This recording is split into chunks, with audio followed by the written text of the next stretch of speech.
कि महल की सबसे ऊपरी मंजिल की खिड़की में रोशनी जल रही थी और एक औरत की परछाई दिख रही थी। मैंने सोचा शायद कोई टूरिस्ट होगा, लेकिन जब ध्यान से देखा तो वो परछाई ट्रांसपेरेंट थी, मतलब उसके आर पार दीवार दिख रही थी। मैं डर के मारे वहां से भागने लगा, तभी पीछे से आवाज आई।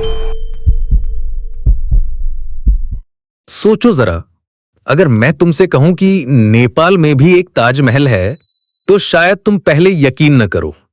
इंडिया का ताजमहल तो सबने सुना है, शाहजहां ने अपनी बेगम मुमताज के लिए बनवाया था, पर नेपाल का यह ताजमहल उतना मशहूर नहीं है। हां, पर रहस्यमयी और डरावना जरूर है। इसका नाम है रानी महल और यह नेपाल के पाल्पा जिले में काली गंडकी नदी के किनारे बना हुआ है। बाहर से देखने में यह जगह किसी खूबसूरत राजमहल जैसी लगती है, लेकिन लोकल्स और ट्रैवलर्स का कहना है कि इसकी दीवारों के अंदर ऐसी अनकही कहानियां और अनसुनी चीखें दबी हैं जो आज भी लोगों को महसूस कराती हैं। रानी महल की कहानी शुरू होती है 1893 से, जब पाल्पा के गवर्नर रहे खड्ग शमशेर जंग बहादुर राणा ने अपनी खूबसूरत पत्नी तेज कुमारी के लिए इस महल का निर्माण करवाया था। कहते हैं कि तेज कुमारी इतनी सुंदर थी कि उसकी सुंदरता की चर्चा दूर दूर तक होती थी। खड्ग शमशेर का प्यार भी कुछ ऐसा ही था, गहरा, पागलपन की हद तक। उन्होंने कसम खाई थी कि वो अपनी रानी के लिए एक ऐसा महल बनवाएंगे जो उनकी खूबसूरती के काबिल हो। और फिर शुरू हुआ इस व्हाइट मार्बल पैलेस का निर्माण, जिसकी हर दीवार, हर खिड़की, हर नक्काशी में खड्ग शमशेर का प्यार झलकता था।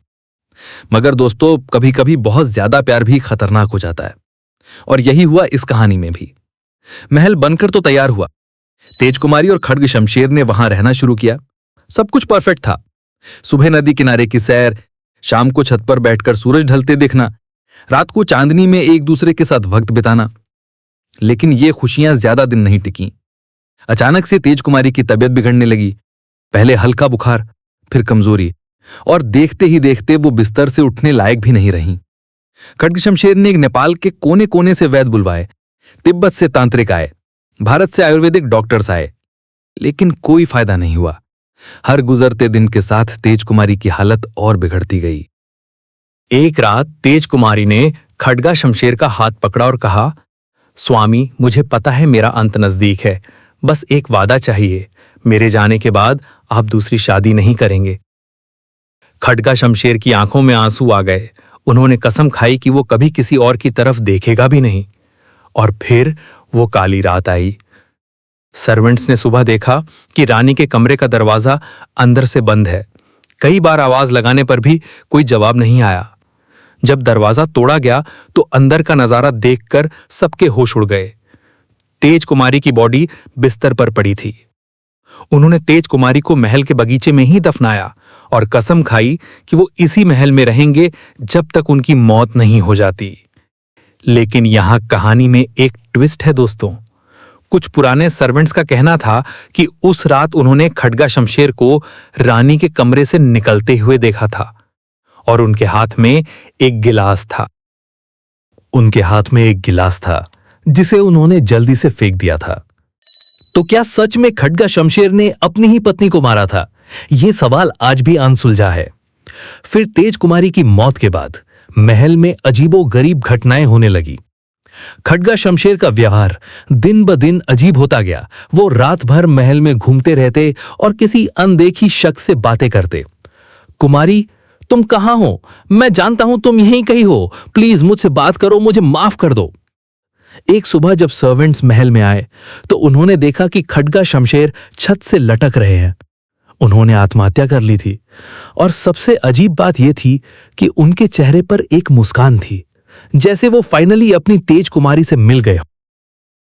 उस दिन के बाद से रानी महल वीरान हो गया, लेकिन लोकल्स का कहना है कि महल अब भी वीरान नहीं है। वहां अब भी तेज कुमारी की आत्मा रहती है। वहां का एक मछुआरे ने कहा कि मैं 30 साल से यहां मछली पकड़ता हूं। एक बार सुबह 4 बजे मैंने देखा कि महल की सबसे ऊपरी मंजिल की खिड़की में रोशनी जल रही थी और एक औरत की परछाई दिख रही थी। मैंने सोचा शायद कोई टूरिस्ट होगा, लेकिन जब ध्यान से देखा तो वो परछाई ट्रांसपेरेंट थी, मतलब उसके आर पार दीवार दिख रही थी। मैं डर के मारे वहां से भागने लगा, तभी पीछे से आवाज आई, रुक जा। यह आवाज इतनी डरावनी थी कि मेरे रोंगटे खड़े हो गए। उस दिन के बाद मैंने उस तरफ जाना बंद कर दिया। कुछ लोकल लोग तो ये भी दावा करते हैं कि रात के समय अगर कोई अकेले महल के पास से गुजरे तो अचानक कदमों की आवाज सुनाई देती है, जैसे कोई पीछे पीछे चल रहा हो। लेकिन जब पीछे मुड़कर देखते हैं वहां कोई नहीं होता। पलपा के एक बुजुर्ग ने बताया, मेरे पिता महल के केयर टेकर थे।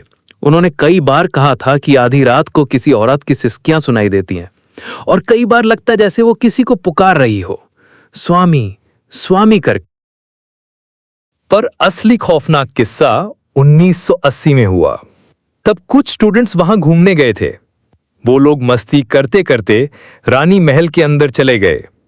महल की दीवारों पे जाले और दरारें थीं, लेकिन फिर भी उसकी खूबसूरती देखने लायक थी।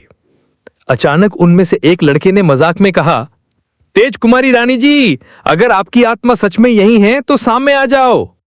बाकी सब हंसने लगे, लेकिन हंसी अचानक रुक सी गई जब कमरे का दरवाजा अपने आप बंद हो गया और अंदर पूरा अंधेरा छा गया।